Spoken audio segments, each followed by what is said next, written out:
Welcome to the Groove Junction.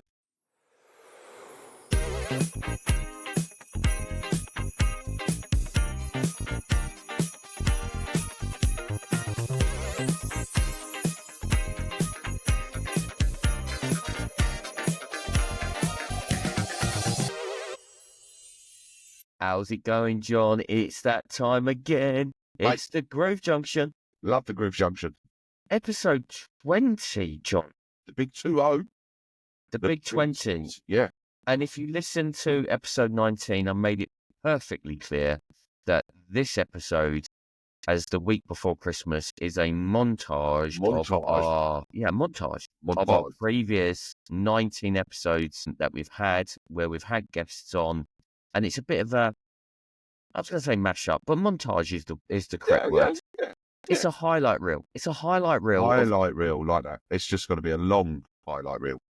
It's going to be an hour. It'll still be an hour, but it's going to be it's going to be a highlight of all the good guests that we've come on, and a couple of bits that we've been talking with our guests about over the last 20 weeks. 20 weeks, yeah. Of the podcast. So before we get into it, I just want to wish, on behalf of me and John, and he'll probably say it anyway, but I just want to say thank you all for listening over the last 20 episodes. We've loved it. We keep loving it. We keep enjoying it. And also have a great Christmas and New Year. You've all worked tremendously hard all year. It's time to relax, see the family, put our feet up, reflect, and get ready for 2025. Yeah, exactly that. And then I'll just mirror exactly what Matty's just said. Yeah, we do wish you a Merry Christmas and a Happy New Year. And we thank you. And we sincerely mean that we thank you for listening and watching the podcast, giving us your feedback and everything. And we just hope that 2025, the Groove Junction is here, and we can continue through 2025 with with what we've done so far. I really do hope that is the case. I'm here to stay. I know you are, mate. So yeah, absolutely. Let's get into the montage. I'm looking forward to this. Yeah, it's going to be a good listen. Have a great Christmas and New Year, everyone. And let's head over to our first guest. DJ Sean Solo. So please welcome to the Groove Junction, Mandela DJ 247. Please let me introduce to you DJ Sophie Lou. Please give it up for my main man himself, Just James Levin. Please welcome to the show, Scott Menham from Menham Entertainments. Please welcome DJ Taylor. Yeah. JF Discos, it is just our very special guest this week. It's BFP, DJ Scott Dewing.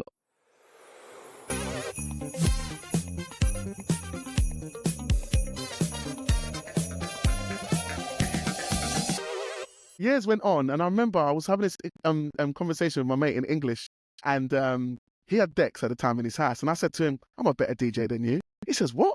So we're having this argument in class. I'm better. Anyway, it comes to a point where, like, okay, lunchtime, we're going around to my house, we're going to set it straight. So me and a couple of boys are all walking. This is about, I don't know, year 8, year 9. We're all walking to his house. In my mind, I'm bricking it. I'm thinking, Jesus, I don't know what I'm doing, but it is what it is. I'm going to do what I've been doing at my mum's house for these years and see what happens. We've gone down to his house now. I remember he done a little mix. I'm watching him thinking, Jesus, look at this. He had 12 10s and a little 2-channel mixer. I'm like, this all looks amazing. Little lights coming up. Done his mix. He was like, go on, your turn. And I remember I sat on the headphones. Everyone's watching me like, oh man, I was showing what you can do. I done everything. And I was like, I don't know what I'm doing here. I ain't got a clue. I've been gaslighting you since lesson 2. But I don't know nothing. And I remember talking to him like, yeah, I'm sick. I didn't know nothing. That was like my first intro into actually touching a real DJ setup. From there, I used to come around his house, do a little after school mixing. Another friend I had, he got a pair of decks, and I used to go to his house even more because he lived closer. You know, garage was big at the time. A lot of like MCs, like Heartless Crew, like There You Go, like all of that stuff was big. Like Pirate Radio was massive. I used to listen to all of the, the EZ. This is before they were celebrities, when they were just normal local guys. I listened to them in my house, like, these guys are wicked. They'll be MC, and I'm like, this is wicked. So we used to make our own little crews and all that sort of stuff, like in my mate's house in his living room, DJing. And I used to go there all the time. And another thing as well is that one time his mum came in and I was there. I think I was bunking school or something, but I'm there and I'm DJing and she's like, you're here all the time. Like, Why are you here all the time? It's like you're here 247. That's where the name comes from. I think personally, and it's where I'm definitely driving my business more so this year, is just branding.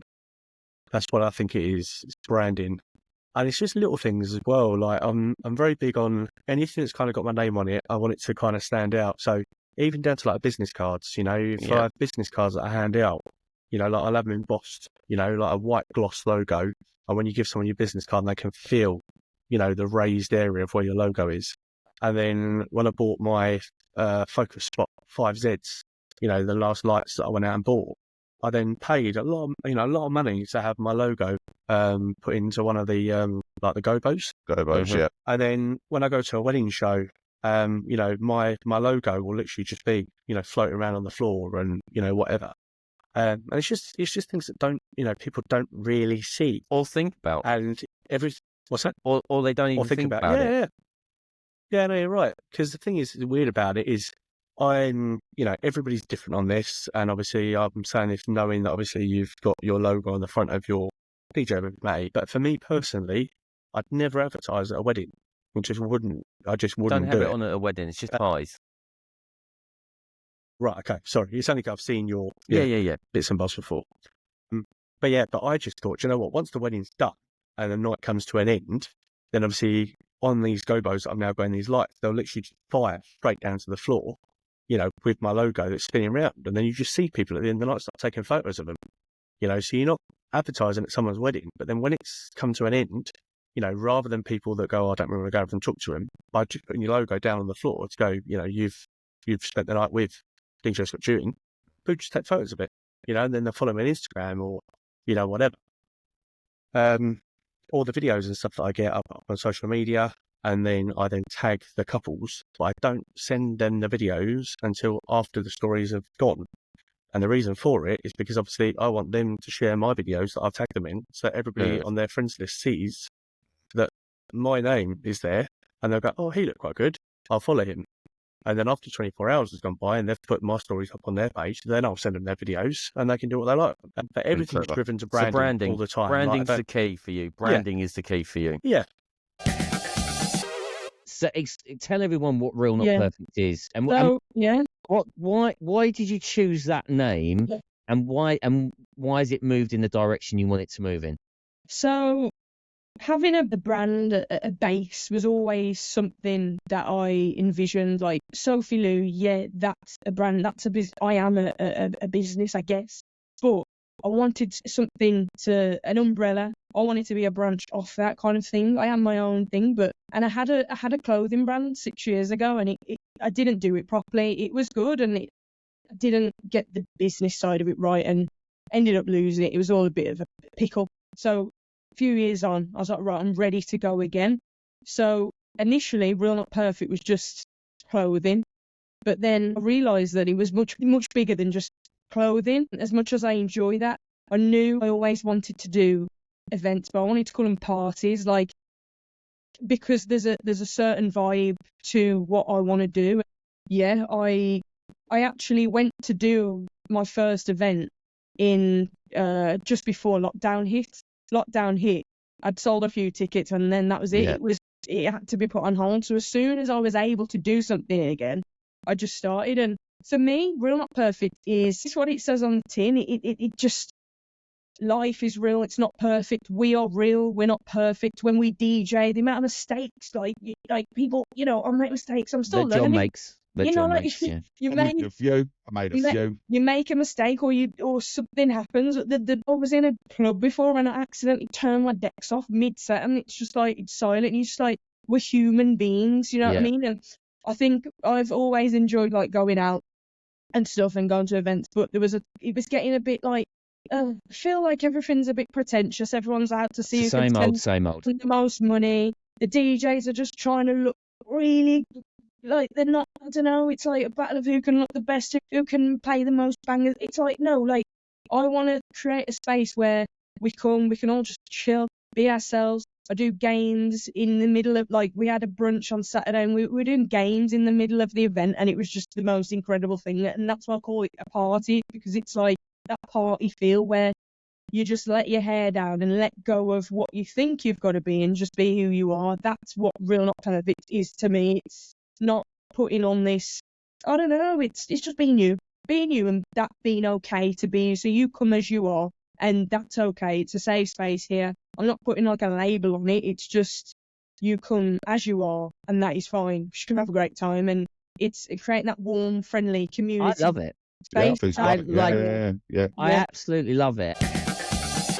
It says 8 minutes to the bar. What's the furthest journey you've gone to go and do a show, whether it be a wedding, another bar, or wherever? What's the I've gone furthest back distance? to Dallas several times since I've been living here. So that's a 4.5 hour drive back to Dallas to do a gig. I've actually got one booked in October, and I just booked another one in November for Thanksgiving week. Nice. So yeah.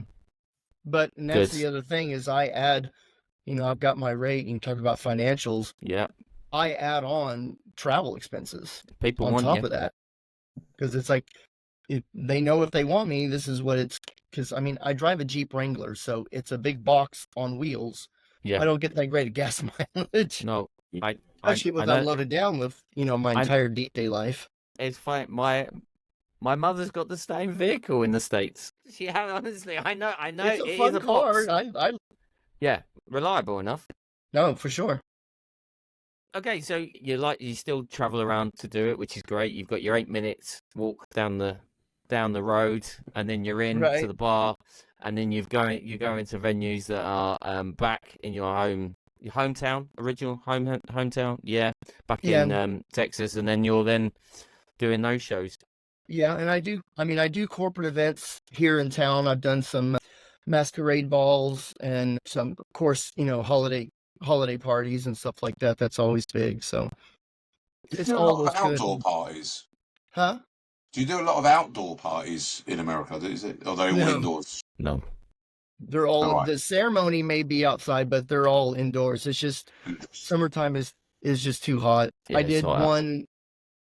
When was it? I think last month or 2 months ago, I did a corporate event, and it was outside. I literally drank about 40 ounces, 8 glasses of 40 ounce of water, and didn't have to go to the bathroom once. I was sweating so much. There was no airflow. My fans were just blowing hot air. It was like, you're not paying me enough to do this. I've got one track on my SoundCloud, but I've got over 100 that are ready to go. But I am my own worst critic when it comes to putting stuff out. Why, Brad? I just can't help it. I'm fine tuning all these little bits, but there is certainly stuff in the works that's coming out very soon. So you fine tune your own stuff, like when you're playing, right? So when you're on stage and you're doing a little bit of garage, do you like sit there and give it? No, I wouldn't have done that. You should have done that. Do you dissect other people's music and think, yeah, I can do that better? That's the best thing about getting into the production side is you can just take whoever's track and stick your own spin on it. Do the BFP remix. The BFP remix. I like that. I can see him coming. They're coming. I can see him coming in the distance. But if you've got over 100 tracks in your arsenal, and I've heard some of them, right? I've heard there's a couple of ones that you've done that I listened to, and I was like, you can't put these out. They are solid. They are so good. In some ways, you need a manager. Here we go. You need somebody sitting on the outside going, actually, Brad, that's a good one. Let's just hold that one back until we get to this. You need a little bit of that. Because I think with the stuff that you are pulling out and the stuff that you've produced, you've got to put it out there, man, because there's got to be money to be made. Yeah. Sitting on a gold mine. You're sitting on exactly, John. Yeah. You're sitting on a gold mine of 100 tracks. They're not earning any money on your hard drive in your bedroom. You've got to get them on. You've got to put them on there. You've got to get them on your sound. It's not all about the money for me. If one person enjoys the track I put out, then I'm gassed. I'm happy. But no one's going to enjoy it, Brad, because it's still on your bloody hard drive. It's coming, Johnny boy. It's coming. Come on, I need to Jaren's caring, mate. Jaren is caring. What's the aspiration there? But that was the original probably reason why I got into the production side of it, because you're not going to get into clubs if you're not got your own track. Yeah. It's all about your profile. It's all good being the best DJ in the world, but if you haven't got your own stuff that you can stick in a mix, you ain't gonna get booked. Nice. All right, there you go. So that is the incentive to get it out there, because Exactly. And you're relying on the networking side of things as well, aren't you? Exactly. I've got a few friends, that are quite big. Occasionally I just drop their names. no. Just to say, like examples, one of them, Majestic being another one, and Beyond Chicago being another one. Yeah. Sorry, buddy, Shall I just pick all these names up that you just thrown on the floor down here? yeah, but now I'm going to add BFP, and people are going to give it. Oh my God, John, do you know BFP? And I'm going to give it. No, we were the one that forced him to put that track out. We hold hands together on the stage and get drunk together and look at all the women. That's what we do.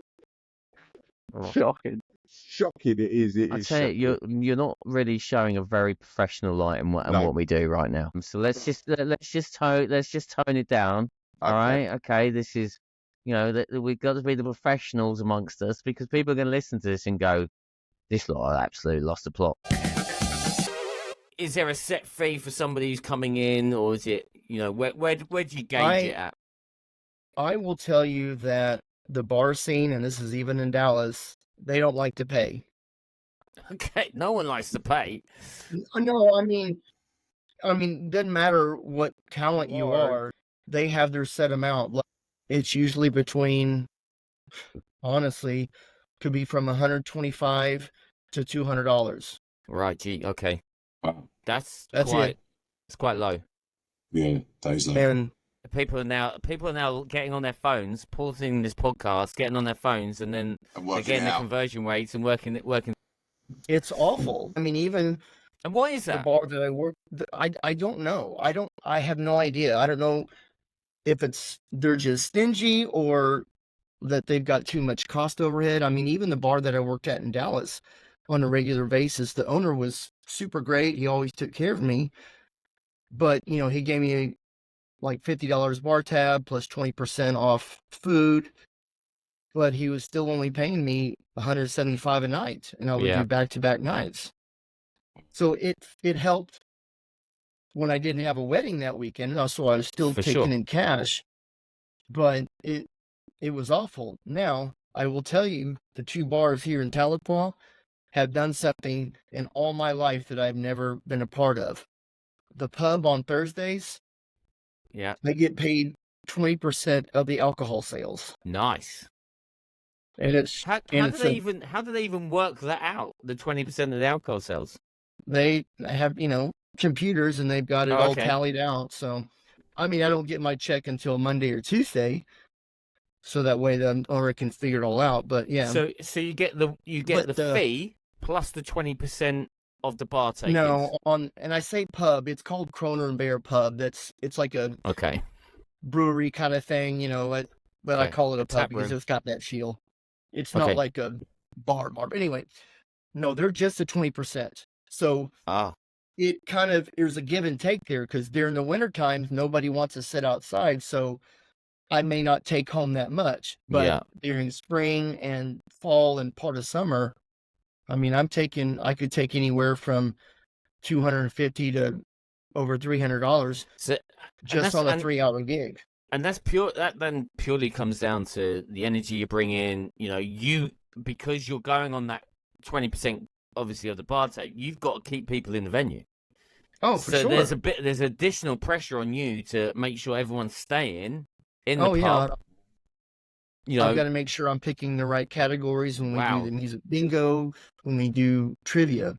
Now, the beauty of the Saturday night residency, so they pay me a flat rate, and this past summer, they decided to start charging cover at the door. They didn't do that before. Okay. It's only $5 to Yeah. get in the door, but they split that with me. So half the bar 50-50. gets that. Yes. Well, okay. Did you get a lot of support in secondary school? Because that's not music is not one of the things that they sort of like I say, know. let me try and push it, let me try and push it. It's kind of, music in secondary school is like, they've got nothing to do for that. Yeah. Let's give them a music lesson. Literally. Music lessons weren't taken seriously, so they were just like the DOS lesson from majority of people. If you wanted to like play an instrument or something, you know, you were kind of pushed, you'd be in the band and whatever, but I didn't play an instrument. I didn't really have a desire to play an instrument. I wanted to sing. The writing was the main thing for me. Yeah. So yeah, my music teacher kind of allowed me to have the space to record my first track in the little music booths and whatever, but generally it was like, right, no, you need to pick something realistic. You need to kind of, go with sport, because I was really good at sport, still am, and that's what I got my A-levels in, like A-star in GCSE. It was like, go down this route. Music was always kind of like, it was never going to be a job. It was never going to be a career. It was never going to make me any money. And that was from a lot of people around. That's the perception. Yeah. And because I think people are under the impression that, like, I don't know, you've got to be this big, massive superstar and that's what we're all aiming for. And it's actually not. Like, I think if you're passionate about something, you can always make some form of career from it. That's the thing. I mean, of all the billions of people that live on this planet, everyone has heard music. You know, even the deaf people, Matt, they've heard music because they listen to it via the vibrations. All right. Before you start ripping me apart, I'm not ripping you apart. Sophie normally rips me apart. Anything I say, so I've got to get in there quick. You see? No. I mean, totally, and you can, you know, I totally understand what you're saying. I'm not going to not justify what you've just said. I think the question I'm now going to ask you, Sophie, is in the sense of that transition, being involved with so many different aspects of your family, being so into music, which then got you into it. What was the transition for you to actually go, actually, this is actually really something that I want to do, rather than the school not helping or providing what they, want to? What was the point where you went, actually, this is it for me? I think it was like, do you know, a lot of things in my life have been, I don't know if it's been luck or right time, right place, meeting the right people. I was always under the, I thought that if you didn't go to London, you couldn't record songs. I thought you had to go to London to go to the capital. That's where it's at. What a load of tosh. I didn't even know like recording studios existed in Wolverhampton. I had no idea because I'd never even, I mean, it was, I met a very, very good friend of mine, basically family now. Don, DJ Apostle, big bassline DJ from the Midlands, engineer. I think he was DJing one night out, and I saw him, and I said, I'm a singer, because he used to put like together like like mixtapes, like bassline compilations, all that. I wanted a bassline tune. Kind of glad I didn't have one now, because I would have fell into that. I was just strong as a band. Pigeonhole.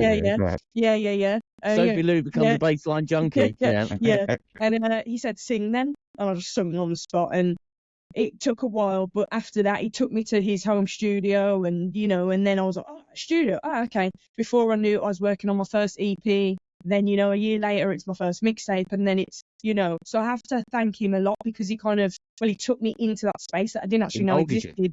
And guided me in the sense where I was like, you should release an EP. I was like, what's an EP? I didn't know about these things, so when you don't know, you don't know. And very grateful for him. So it really, from then, it was like, okay, I can actually release music, and it was all on SoundCloud or hard copies. I'd sell them for £5 in town, whatever. Like it was, and from then it just kind of gradually progressed, and then we got to the digital platforms, and then it was new world there. But really, from that time that I met Dom, DJ Apostle, and he kind of was like, you can put together an EP and release it, and that's how I really started to build a name for myself and show people what I could do. So that was, and that would have been around 17, 18 from then. So Well, 13, I bought my first decks, and then 14, they kind of took me to my first DJ retailer as such, where I bought speakers, lighting, stuff like that. Got my first gigs, and then just grown from there. Love this story. I love this story. Like that. So, what was your first gig? So, my first gig was back in October 2021. Okay. And it was a charity night. So, it was a free gig. And it was a Halloween disco, raising money for 2 charities, one of which was a main charity, was cancer. Okay. Yes. And do you do a lot of charity work? Yeah, so every year since, we've gone back and done this one for the particular 2 girls. So Yeah. that started off. The first one we did was in a working men's club, and then the last few have been in a massive venue in Northampton. Okay. So yeah, really been upscaled. They made a lot of money from it, which is great. That's what it's all about. That's what it's all Yeah. about. And you're from Bedford, up in Yeah. Bedfordshire, is that right? Yeah. Nice. And so I am fully aware at looking at your social media pages and other bits and pieces, Josh, that you have grown massively in the last couple of years in particular. What is the drive? What's the ambition for you? It's just to keep growing, to be doing big events as possible. Yeah, just every time getting bigger. Money I'm earning, investing back into the business and just growing from there. So do you have a preference? I mean, you say you like doing the big events. Do you like doing like the mobile discos, the school discos, and all of that sort of thing, or would you like to just really reach out to the bigger events like the festival type things, or do you have a preference? Or Yeah, I mean, I love doing the school discos. I love doing weddings, but the festivals and that do give a good vibe. Yeah, and although the hard work's there, it's really rewarding. As is a wedding. Yeah. Yeah, no, I do hear that. So so Bedford to Northampton, I mean, that's quite a journey, isn't it? That's quite a distance. So obviously you're only 17 years old. I mean, I can't see you going down the motorway on a bike. It's Dad. Dad, right, okay. So Dad's like your roadie, is that right? That's it, yeah. Mum and Dad, whoever's about, they do everything. They drive me there, help me set up, sit there all evening, help pack down, and then we drive home. So the question I'm going to pose with your dad being an ex-DJ himself, does he not have like the itch or the urge to like go, oh, let me have a go here, son? Yeah. Like, Yeah, does he like elbow you out the way and go, right, kiddo? Do you let him have a go? Yeah, 100%. I mean, say start of the night, if we're doing like an 80s night or anything like that, that's his era. So I'm feel free to have a go. Because he's like Matt, he's obviously that little bit older, you see. Oh, so, God, really? If there isn't anything you don't know about photo booths, it's not worth knowing, to be totally honest with you. I would have stood by your side the entire time walking around the expo and would have just sponged everything I possibly could from everything you were saying about that particular brand, that particular software. You are so into it.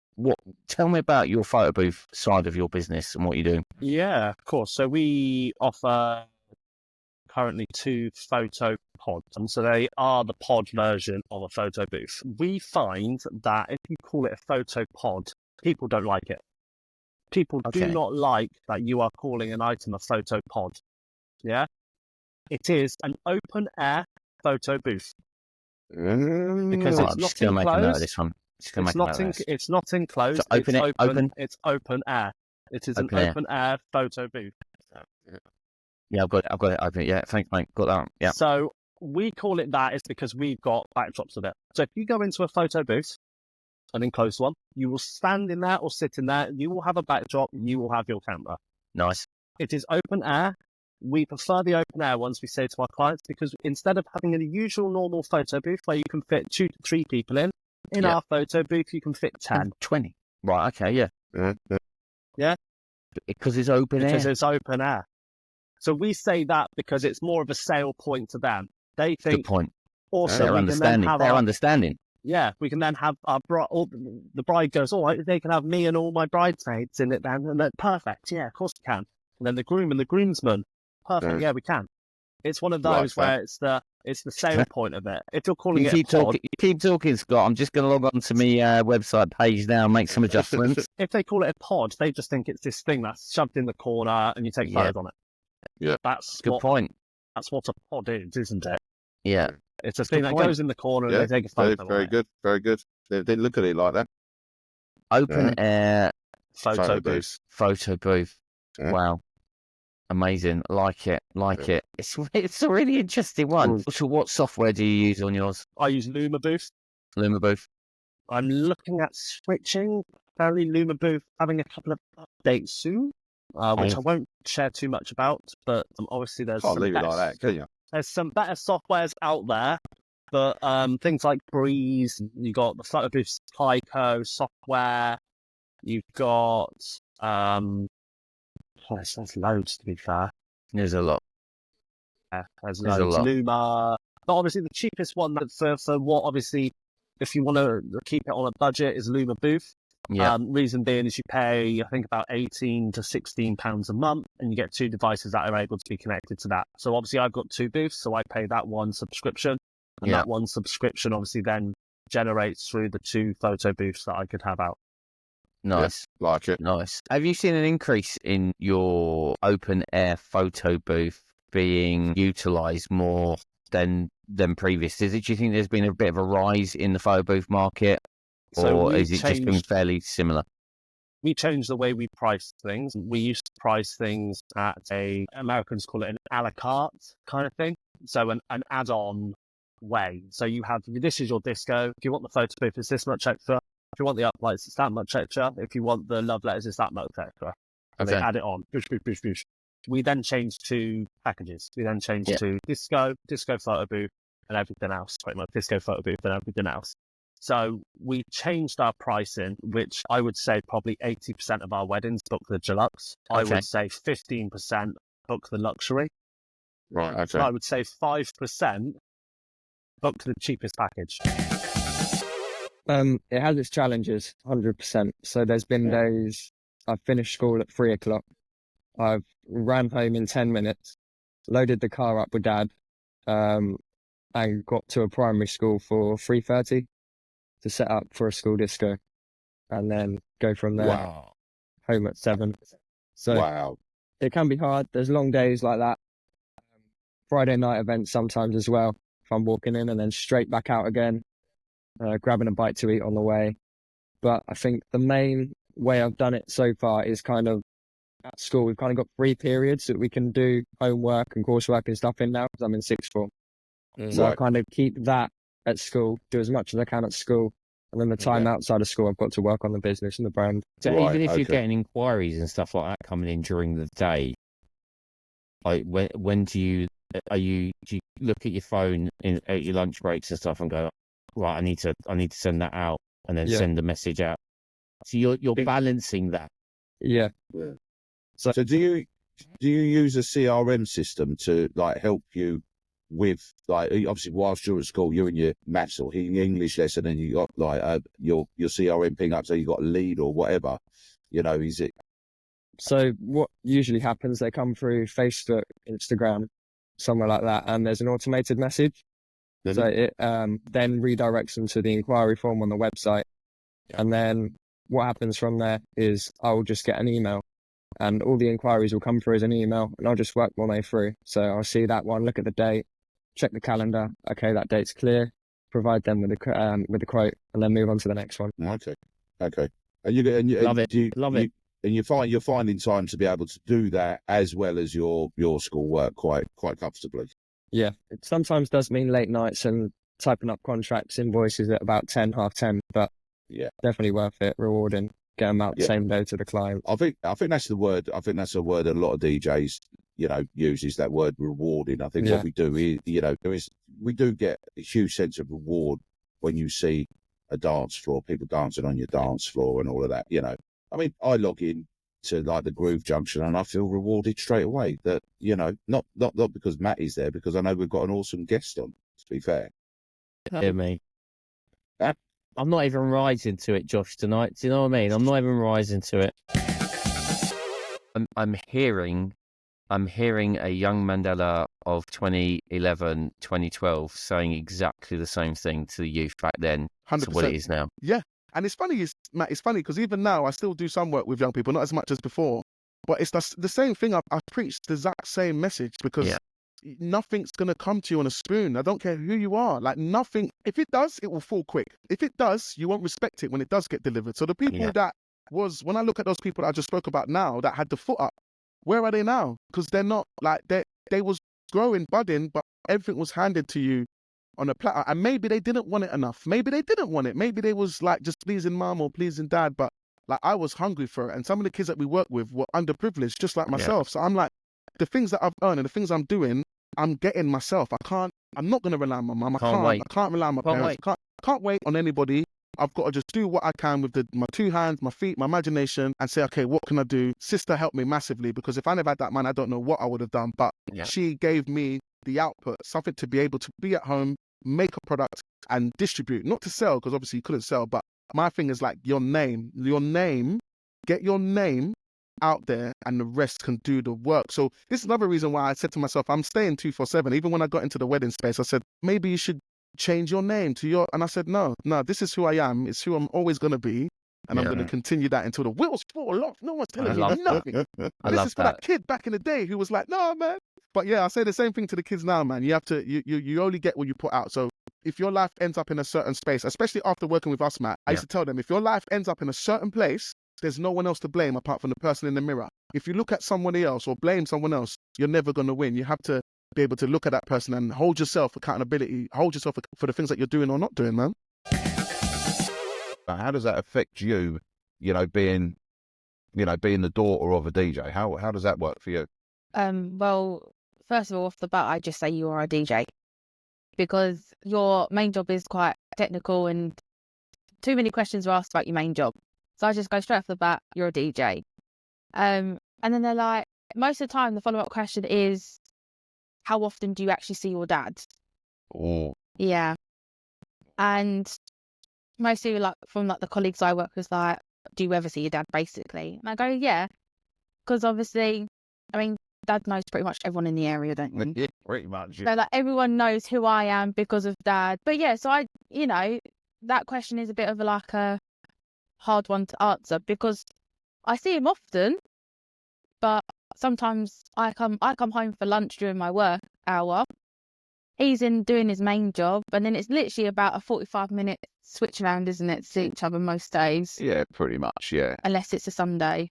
But yeah, first off the bat, he's a DJ. Are there any times or any examples you can give that where you get so frustrated with the chosen career that I've taken? Is there anything like that at all?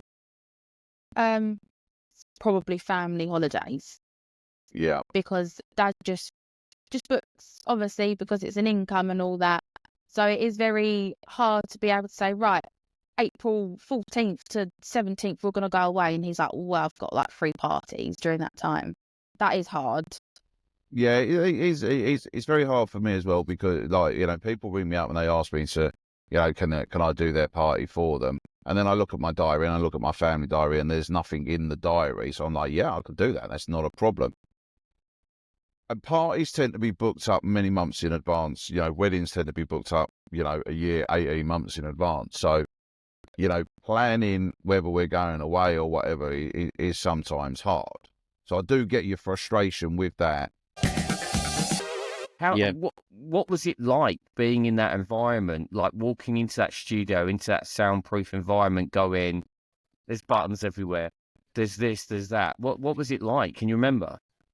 It sounds corny, but in a way, it was just super magical, because I walked into this whole new world and it just blew my mind. I can relate to that. Yeah. And I was always, into, music and radio, and I was getting in trouble in school for having my headphones on, listening to the radio. So to walk into an environment that is creating the one thing that I actually connected with in my head, I kind of, in a way, it ticked a box for me, and I thought, I've got to explore this. And yes, it hasn't provided me with, loads and loads of security in life, but it's provided me with a platform, multiple platforms, opportunities, to get me to where I am now. And without, any of that, and these industry, people that I've met and worked with and have mentored me along the way, I wouldn't have had any of that. So yeah, it was a game changer to do that. And I think I feel bad for a lot of people that maybe are in my shoes now, because there's not many resources like that out there now. Yes, you've got all these, platforms that you can create things on, and it's a lot more accessible now. But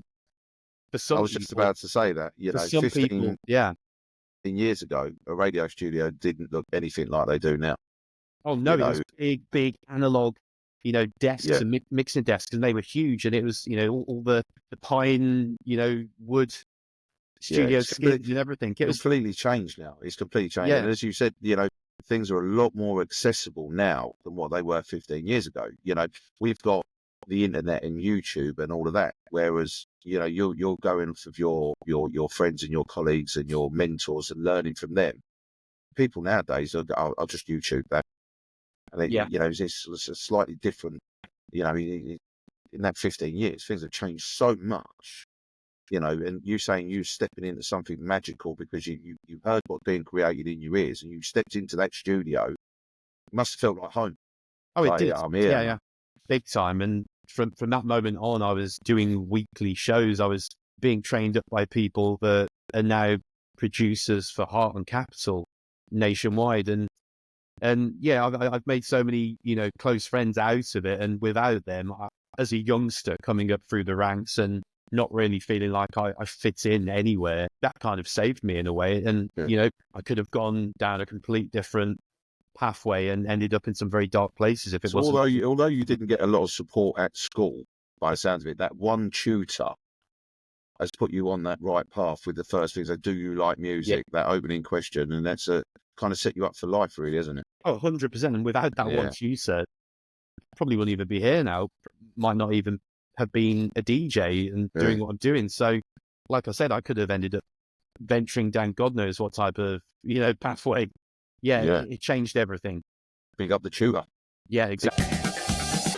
They're like, oh, we're looking for a DJ. You know, we've had a few DJs leave. We're looking for a new DJ to start. I was like, I don't know the next thing about DJing. He was like, yeah, but you know the music, you know the scene, you've been around it. It's like, come and give it a go and I'll kind of teach you how to do it. And I went, did it on some CDJs, and then just kind of got the bug for it really from there. And then I was just DJing it there. I think within 2 months after starting, I did Download Festival at the in like the guest area, which looking back on it now is not as big as maybe some of the things I am doing. But back then I was like, oh my God, I'm at Download Festival. Like, this is incredible. After 2 months? After 2 months? After 2 months, yeah. So I'd literally, I think my first set with a DDJ and a laptop was in this guest area at Download. And I got paid absolutely nothing. I literally just got a free ticket for me and a free ticket for my brother. And I had to just DJ during the headline bands. I DJ just before and then just after the headline bands. So I got to like watch Slipknot and then go back and carry on for like a few hours after. And yeah, it was the same time I was doing my teacher training and stuff like that. So it was just like one big whirlwind. And then, yeah, I've just carried on DJing since then, really. What does it feel like where the numbers are getting so small when you're going into your residencies, going into your clubs that you work in? I mean, from when I started out, there were no phones. You know, that was still a basic thing. You know, camera phones were, well, what's that? Well, you had to be really rich to own one back when they first, you know, came about. So, you know, to start off where that wasn't a thing and people were coming up to you because they heard you on the radio, amazing. So where we are now, going from playing in a super club to 2,000 people to being in that same super club when there's only 50 people in there. And as you can imagine, it's not great. It's a big drop. And at the same time, obviously, like you mentioned, you know, coming out of COVID after a pandemic, you know, people had missed the club so much. And I can remember that 12 months post-pandemic was the best 12 months ever because people had missed it. You know, no one had been out spending, you know, that type of money, not, you know, the social aspects of it as well. No one had had any of that. So 12 months, amazing. But then we all hit a brick wall, cost of living crisis, you know, does its thing. And now, you know, fast forward to 2024, we're seeing, you know, articles in the news stating that potentially by 2030, we could have hardly any nightclubs left in the UK, let alone. So to see where it's going. And I mean, I've already been on the news multiple times this year, you know, speaking out, because that's the one thing I didn't think many DJs wanted to do because they were scared that it was tarnishing other DJs and other nightclubs, where at the same time, for me, being a radio man and someone that is all about public speaking now and speaking out about things that you're passionate about, I was that guy that was addressing that as well. So, you know, I've been in nightclubs that have sadly been, you know, shut down now because the revenue just isn't there. And you know, the big organizations that own these companies, nightclubs, you know, can no longer afford to, you know, keep them going. So to fast forward to now, it's been a whirlwind. But to sustain it and to keep going, this is the most testing part of my career right now, 100%. I mean, I think that the decline of the nightclub industry, I think that started well before the pandemic. I think I mean, I've worked in nightclubs all my adult life, whether it be, a doorman or a DJ. Yeah, And one of the things I've Smashing noticed, people up. smashing people like, well, I got paid to do that, Matt. That was different. Yeah, and it was me. You didn't even know it, but it was me. Didn't even know it, but So explain to people if they didn't know, firstly, what is emo? Emo is, well, the way I think of emo is fringe, but that I used to have. It's pretty much the music that was the end of the 90s to probably 2010, around that kind of time. Your Paramores, your Linkin Parks, your Korn, if you want to go a little bit kind of heavier. Oh, I love a bit of Korn. Love a bit of Korn. Basically, Kerrang and Scuzz. That's the way I could kind of, when Kerrang and Scuzz was on TV, anything that I get played on there is emo, really. Yeah, okay. So there's obviously a company that's called Emo Fest, and they're going and doing tours around the country. And I know this year in particular, you're branching out abroad now this year. So tell me, before we get into sort of the dates and what you do within that, so tell me the structure of the tour. What does it consist of? So a typical gig is myself and OK. We kind of play the music in the background as people are coming in. So straight away, it's not a typical gig where you go in and there's just music on as people are going to the bar. There is music on, obviously, but it's us actually mixing that music. It's not just an iPad that's being played while a band sets up or anything like that. Yeah, okay. We typically DJ for the first kind of 3 minutes, and then we'll do a kind of hype set just before the band come on. And I say the band because it is just one band, but they do 2 sets. So it's kind of, the whole idea behind it is there's no kind of stop. It's you come in and you get a drink out of that first kind of half an hour, and then it's just all guns blazing, and it's just, there's something going on at all points. And there's no kind of, it's the support band, and now we've got 20 minutes, go, have a fag or whatever, and we'll change the drum kit over for the next band. It's kind of just, let's go and let's not stop. And that's typically they're from like 6 till 10 o'clock, so they're quite nice early-ish finishes as well. Oh, nice. Yeah, so we kind of play the songs, obviously not playing the songs the band are going to play, because it's all kind of kind of set what the band is playing. They're playing the same set, and then that'll change tour on tour. They come on and do an hour set. Again, confetti, balloons, all your kind of things going on. Plastic air guitars. Plastic air guitars. We did have when we first started, we did use the Guitar Hero guitars in these hype sets, and then we were kind of like, let's get rid of them. Yeah, so they do an hour. How it was on the first tour was, again, me and OK would go back on and we'd do a hype set again, throw some T-shirts out. That's progressed now because I play guitar and OK is a singer, into we do our own set now where everything's on a backing track. And again, it's all on the backing track so that there's no drum changeover. Nice. It just means that there's less people to get on stage. People are already familiar with who we are. So it's not like 2 random people are coming on and it's like, who's this support band that we weren't aware of? It's kind of like, the DJs are coming back on. Some people kind of head off for a drink, and then our opening song Smells Like Teen Spirit, so often we pull people back in with that straight away, with that riff coming in. But yeah, we kind of play for about 45-ish minutes, give the band a break, because we would make the joke that we're all like elder emos, we're all getting a bit on now, we all need a bit of a break.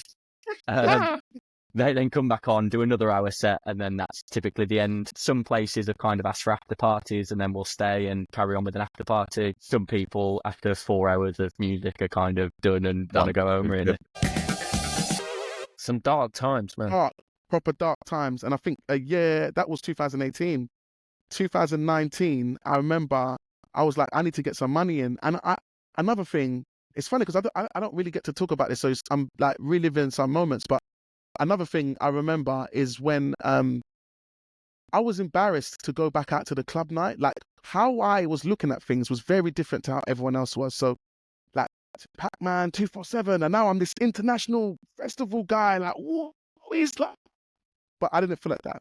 So, when the venues are calling to book you for this and that, because your brand is now, like, you've done something big, like it's been recognized, and I didn't feel like that. So I didn't want to be seen. I didn't want to get booked. I didn't like when people bigged me up for it, because I felt like I didn't deserve it. I felt like I failed.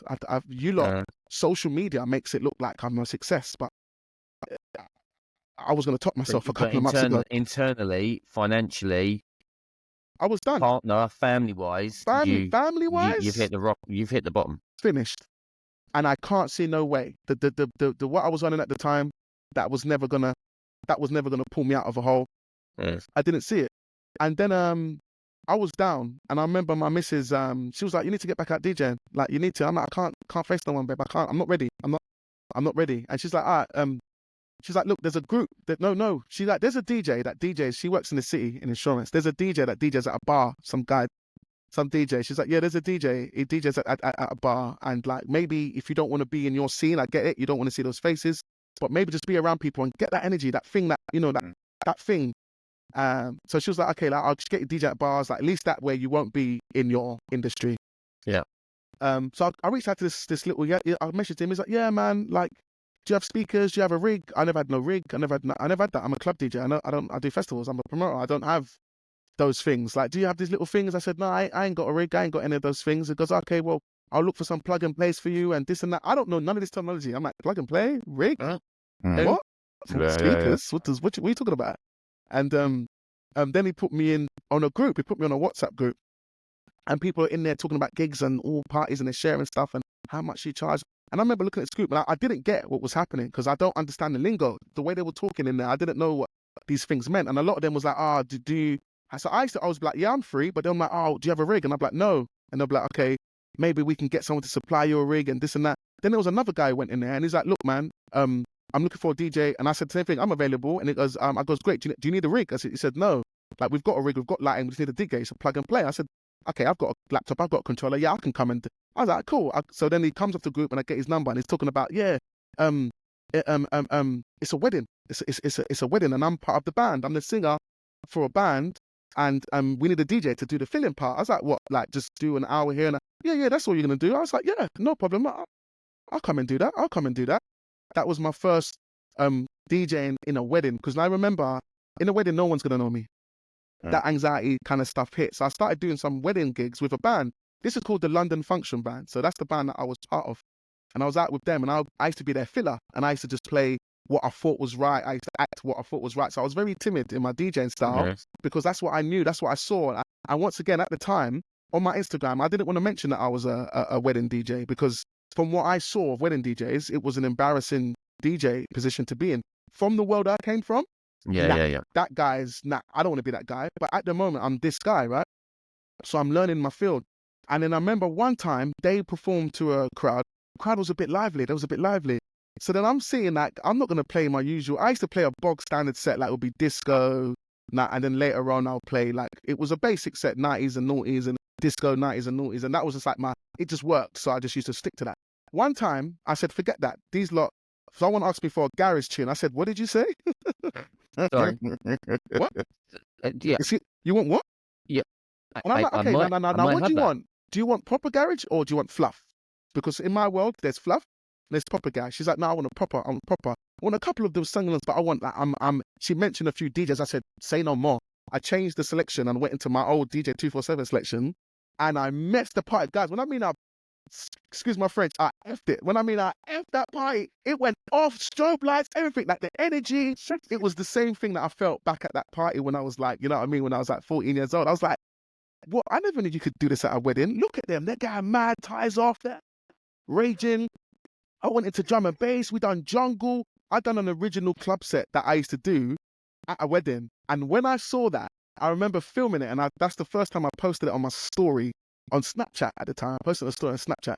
And then when that happened, that's when it popped. That's when I was like, nah, you can do what you want to do. You don't have to be that DJ that had that stigma. You don't have to be that. You can just be what you want to be. And then, yeah, and then from there, man, it just grew. So that's it. The montage of 2024 after episode 20 is now complete. I hope you're enjoying it as much as me and John are enjoying it. We hope you have a great Christmas and New Year, and we will be back on the podcast landing in 2025 on Friday, the 3rd of January. Have a great Christmas and New Year, everyone. We'll see you again soon.